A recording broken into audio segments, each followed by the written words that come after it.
Kuidas tuli see mõte tulla siia ja õppida arvutiõpetust? Ma enam täpselt ei mäletagi, kus ma seda kuulsin, aga see edasiõppimine oli mul juba tükk aega nagu plaanis aga kuna mul see liikumine on niivõrd piiratud ja ma vajan igapäevaselt kõrvalabi, siis näiteks see kool on ainuke, kus ma nagu siin Eestis, kus üldse kõne alla tuleb niimoodi õppida. Jah. Mis te siin teete? Milles seisneb see õpetus?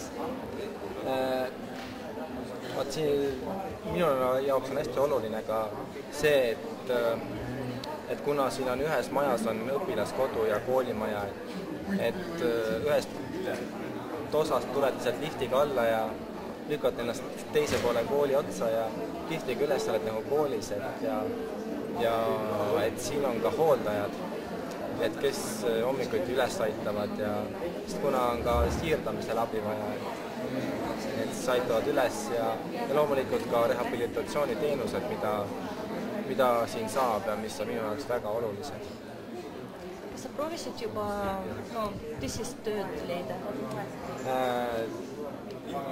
Kui ma siia õppima tulin, ma olin siin pool aastat koolis käinud, siis ma juba leidsin endale töö.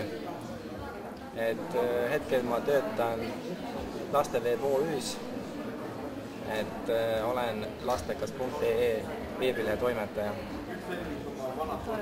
Aitäh sulle! Palun!